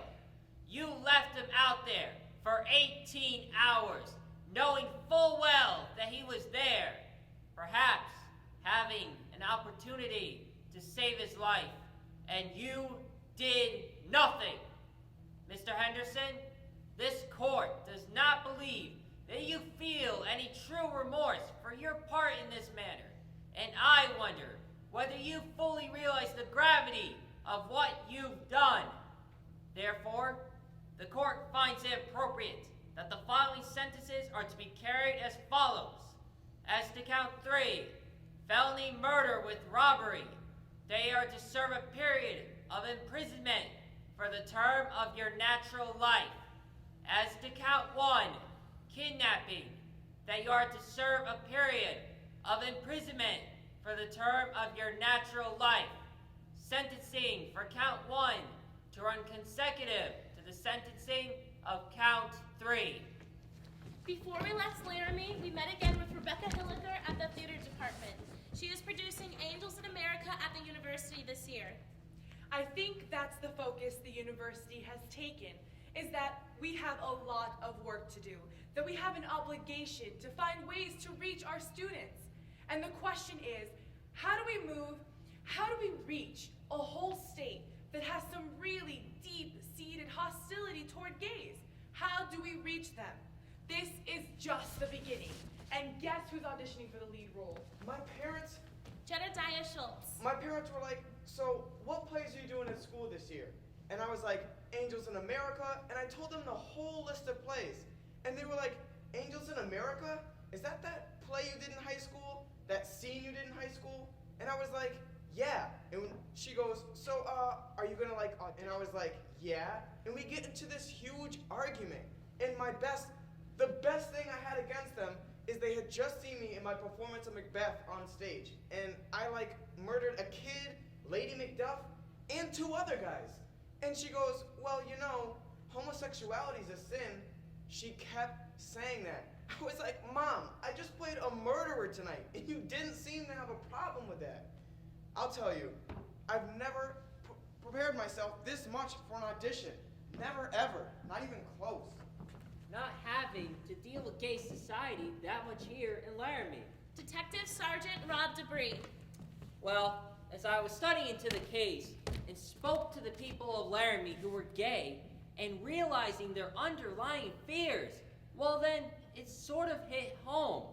This is America. You don't have the right to feel that fear. Now, we're going to have people who hold on to those old traditions, and I was probably one of them 14 months ago. But I'm not gonna put up with it, and I'm not gonna listen to it. And if they don't like my views on it, fine. The door goes both ways. I've already lost a couple buddies of mine. I don't care. I feel more comfortable at night, and I can sleep at night. Well, you're tested every 3 months. Reggie Flutie. I was able to have the DNA test done. And so they got me to Fort Collins, they drew the blood there, flew it to Michigan, and did all the DNA work there, which was a week later. I knew I was negative for good. I'll tell you, we were on our knees saying Hail Marys all week. You're just elated, you know, and you think, thank God. So what's the first thing she done? I stick my tongue right in my husband's mouth. I was just so happy, you know, you're just so happy, and you think, yeah, I hope I did this service well. I hope I did it with some type of integrity. So you're just really happy, and my daughter's just bald. They were so happy. And the force? Oh boy. We went out and got shit-faced. Shit-faced. It was great too, and everybody bought me drinks, and they hugged and cried, you know. I kissed everyone who walked through that door. Reggie, they don't need to know all that. I didn't care if they were male or female. They each got a kiss on the lips. What part of what I said you don't understand? Oh, get over it, Mom! Almost a year to the day of Matthew Shepard's death, the trial for Aaron McKinney was set to begin. You know, part of me wants McKinney to get it, but I'm not real proud of that. I don't know. I've been on and off and on. I don't know. I think I'm just too personally involved. Oh, I believe in a death penalty 100%. You know, I want to make sure that guy ass dies. This is one instance. In all of my heart, I truly believe an eye for an eye, a tooth for a tooth. I don't know about the death penalty, but I don't ever want to see them walk out of Ron's penitentiary. I'll pay my nickel a day or a little percentage of tax, whatever, to make sure that he never sees society again and definitely never comes into my bar again. How can I protest if the Shepherds want McKinney dead? I just can't interfere in that. But on a personal level, I knew Aaron in grade school. We never called him Aaron. He was called AJ. How can we put Aaron McKinney? How can we put Aaron McKinney to death? I think right now our most important teachers must be Russell Henderson and Aaron McKinney. They have to be our teachers. How did you learn? What did we as a society do to teach you this? See, I don't think many people will allow them to be their teacher. I think it would be wonderful if the judge said, in addition to your sentence, you must tell your story. You must tell your story. All rise. State of Wyoming versus Aaron James McKinney. Docket number 6381. The Honorable Barton R. Voigt presiding. The court is in session. During the trial of Aaron McKinney, the prosecution played a taped recording of his confession. My name is Rob Debris, Sergeant for the Sheriff's Office. You have the right to remain silent. Anything you say can and may be used against you in a court of law. The following is an excerpt of that confession. Okay, so you and Russ go to the fireside. So you're at the fireside by yourselves, correct? Yeah. Okay, so where do you go after you leave the fireside? Some kid wanted a ride home. What's he look like? Like a queer. Such a queer dude. He looks like a queer. Yeah, like a fag, you know. Okay. So how did you meet up with him? He wanted to ride home and I just thought, the dude's drunk. Let's take him home. So when did you and Russ talk about jacking him up? We kind of talked about it at the bar. Okay, then what happened? We drive out past Walmart. We get out there and he starts grabbing my leg and grabbing my genitals. And I was like, look, I'm not a fucking faggot. You touch me again, you're gonna get it. I don't know what the hell he was trying to do, but I beat him up pretty bad. Think I killed him. What'd you beat him with? Blacked out. My fist, the pistol, the butt of the gun, wondering what happened to me. I had a few beers and I don't know, it was like I could see what was going on, but it was like somebody else was doing it. So what was the first thing that he said or that he did that made you hit him inside the truck? Well, he put his hand on my leg and slid it up like he was gonna grab my balls. When the defense team argued that McKinney did what he did because Matthew made a pass at him, I just wanted to vomit. It's like saying it's okay. It's like the Twinkie defense. When that guy killed Harvey Milk and Moscow, it's the same thing. As much as a part of me didn't want the defense of them saying that it was a gay bashing or it was gay panic, part of me is really grateful because I was afraid that in the trial they were going to say it was a robbery or about drugs. So when they used gay panic as their defense, I felt this is good. If nothing else, the truth is going to be told. The truth is just coming out. Did he ever try to defend himself against you or hit you back? Yes, sort of. He tried his little swings, but they weren't very effective. Okay. So how many times did you guys hit him before you stopped where you left him? I'd say 2 or 3, probably 3 times with my fist, and then 6 times with the pistol. Did he ask you to stop? Well, yeah, he was getting the shit kicked out of him. Well, what'd he say? After he asked me to stop, most of all he was doing was screaming. So you and Russ kinda dragged him over to the fence, I'm assuming, and tied him up? Something like that. All I can remember is Russ was laughing at first, but then he got pretty scared. So was Matthew conscious when Russ tied him up? Yeah. I told him to turn around because I didn't want him to see my license plate number, because I was afraid he'd tell the cops. I asked him what it said, he read it, and that's why I hit him a few more times. Just be sure. So obviously, you don't like gay people. No, I don't. Would you say you hate them? I don't really hate them, but you know when they start coming on to me and stuff like that, I get pretty aggravated. Did he threaten you? This gay dude? Yes. Not really. Can you answer me one thing? Why'd you guys take his shoes? I don't know. Now I'm never gonna get to see my kid ever again. I don't know. You'll probably go to court sometime today. So I'm gonna go in there today and plead guilty or not guilty today? No. You're just going to be arraigned today. He's gonna die for sure. There is no doubt that Matthew Shepard is going to die.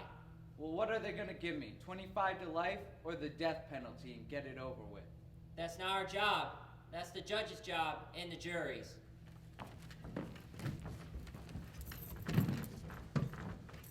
Has the jury reached a verdict? We have, Your Honor. We, the jury, impaneled and sworn to try the above entitled case, after having well and truly tried the matter, unanimously find as follows. As to the charge of kidnapping, we find the defendant, Aaron James McKinney, guilty. As to the charge of aggravated robbery, we find the defendant, Aaron James McKinney, guilty. As to the charge of first-degree felony murder, kidnapping, we find the defendant, Aaron James McKinney, guilty. As to the charge of first-degree felony murder, robbery, we find the defendant, Aaron James McKinney, guilty. As to the charge of premeditated first-degree murder, we find the defendant, Aaron James McKinney, not guilty. As to the lesser-included offense of second-degree murder, we find the defendant, Aaron James McKinney, guilty. Aaron McKinney was found guilty of felony murder, which meant the jury could give him the death penalty. That evening, Judy and Dennis Shepard were approached by McKinney's defense team, who pled for their client's life. The prosecution indicated that they would refer to the family's wishes as to whether or not to pursue the death penalty. The following morning, Dennis Shepard made a statement to the court. Here is some of what he said. My son Matthew did not look like a winner. was rather uncoordinated, wore braces from the age of 13 until the day he died. However, in his all too brief life, he proved that he was a winner. On October 6th, 1998, he tried to show to the world that he could win again. On October 12th, 1998, my firstborn son and my hero lost. On October 12th, 1998, my firstborn son and my hero died 50 days before his 22nd birthday. I keep wondering the same thing that I did when I first saw him in the hospital. What would he have become? How could he have changed his piece of the world to make it better? Matt officially died in a hospital in Fort Collins, Colorado. Matt actually died in Laramie, tied to a fence. You, Mr. McKinney, with your friend Mr. Henderson, left him out there by himself, but he wasn't alone. There were his lifelong friends with him, friends that he had grown up with. You're probably wondering who these friends were. First, he had the beautiful night sky and the same stars and moon that we used to see through the telescope. Then he had the daylight and the sun to shine on him. And through it all, he was breathing in the scent of the pine trees on the snowy range. He heard the wind, the ever-present Wyoming wind, for the last time. And he had one more friend with him. He had God. And I feel better knowing that he wasn't alone. Matt's beating, hospitalization, and funeral focus worldwide attention on hate. Good is coming out of evil. People say enough is enough. I miss my son, but I am proud to be able to say that he is my son. Judy has been quoted as being against the death penalty. It has been stated that Matt was against the death penalty. Both of these statements are wrong. Matt believed that there were crimes and incidents that justified in the death penalty. I too believe in the death penalty. I would like nothing better than to see you die, Mr. McKinney. However, this is the time to begin the healing process, to show mercy to someone who refused to show any mercy. Mr. McKinney, I'm going to grant you life, as hard as it is for me to do so, because of Matthew. Every time you celebrate Christmas, a birthday, the 4th of July, remember that Matt isn't. Every time you wake up in your prison cell, remember you had the opportunity and the ability to stop your actions that night. You robbed me of something very precious.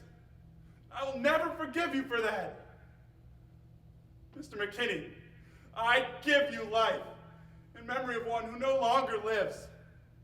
May you have a long life. May you thank Matthew every day for it.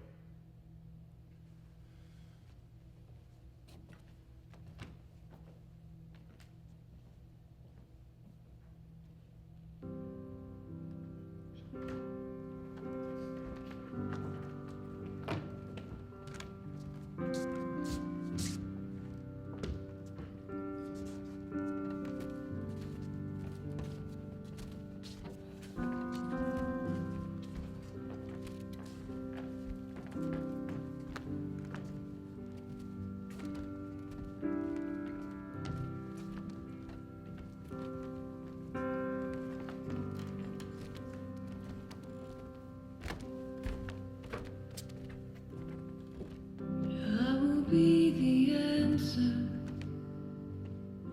at the end of the line. I will be there for you. Why you take the time in the burning of uncertainty? I will be your solid ground. I will hold the balance. Can't look down.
hugged and cried, you know, and everybody had tears in their eyes, and you're just so thankful, you know? And Mr. Shepard was crying, and then that got me bawling, and everybody just... This is all we've lived and breathed for a year, daily. This has been my daily case. But now, it's over. Maybe now we can go on and quit being stuck, you know? It just hit me today. The moment I left the courthouse, the reason God wanted me to find him out there for is so he didn't have to die out there alone, you know? Because if I wouldn't have come along, they wouldn't have found him for weeks at least. So it just makes me feel real good that he didn't have to die out there alone. I'm just glad it's over. I really am. Testifying in that trial was one of the hardest things I've ever had to do.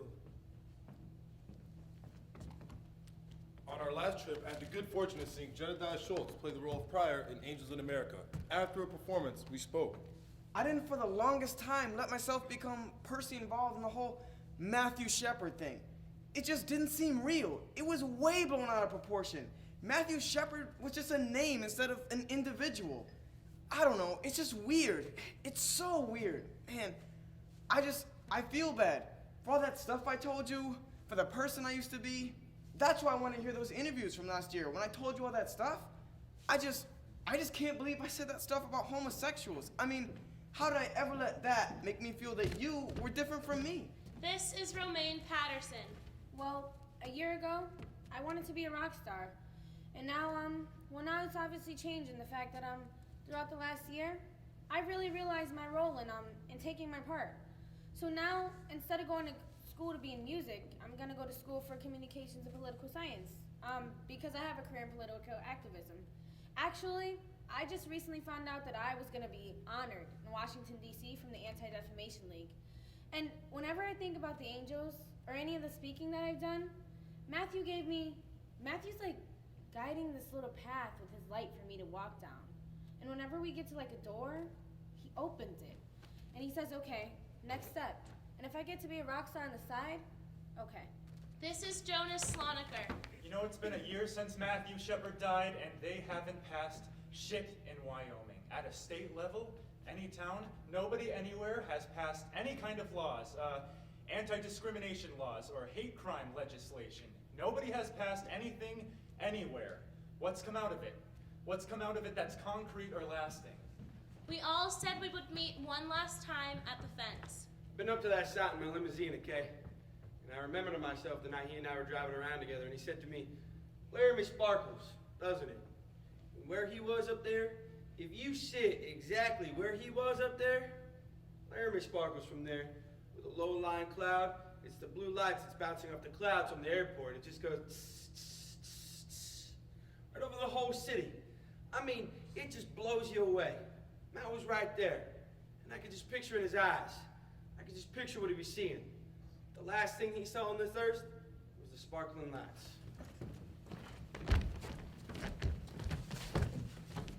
We spent the last 2 days collecting a year's worth of materials and saying our goodbyes.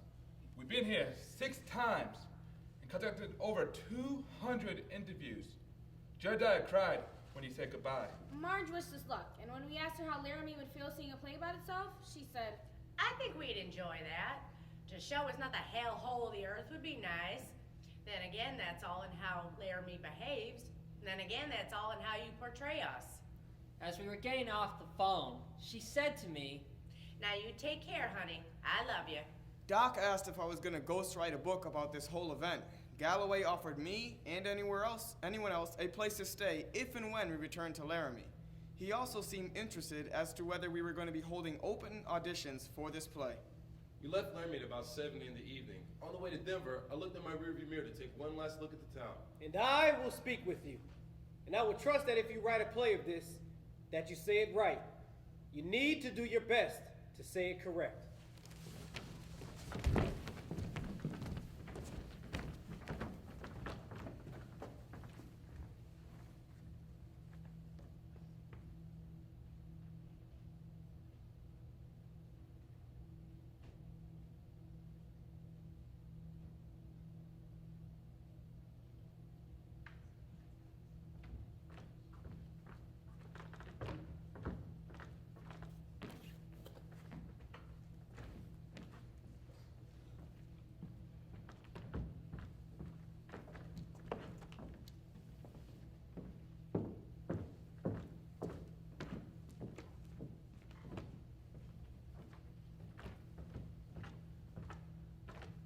distance, I could see the sparkling lights of Laramie, Wyoming.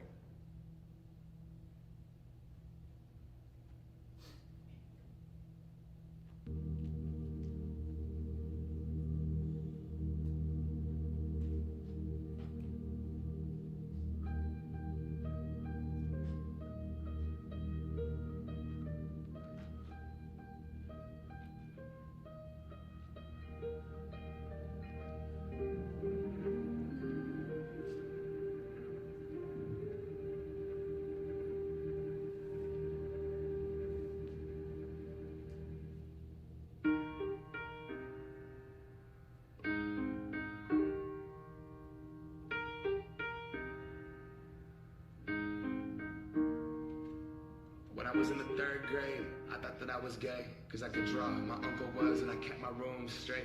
I told my mom, tears rushing down my face. She's like, Ben, you've loved girls since before pre-K. Sugar. Yeah, I guess she had a point, didn't she?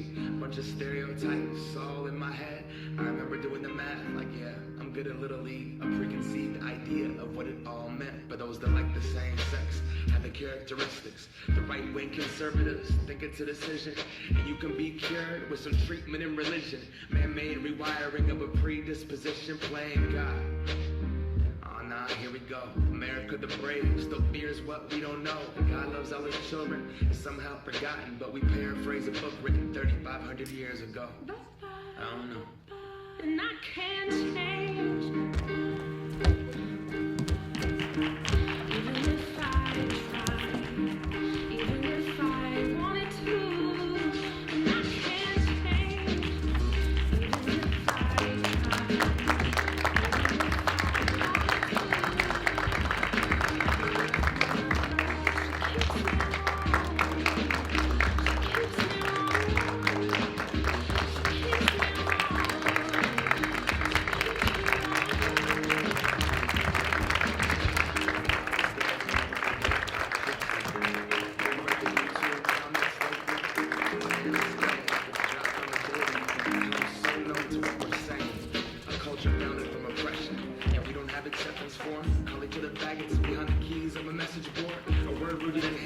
I genre still ignores it. Yeah, it's synonymous with the lesson. It's the same hate that's caused wars for religion, gender, the skin color, the complexion of your pigment. The same fight that led people to walkouts and sit-ins. It's human rights for everybody. There is no difference. Live on. Be yourself. When I was in church, they taught me something else. If you preach hate at the service, those words aren't anointed. That holy water that you soak in is then poison when everyone else is more comfortable remaining voiceless rather than fighting for humans that have had their rights stolen.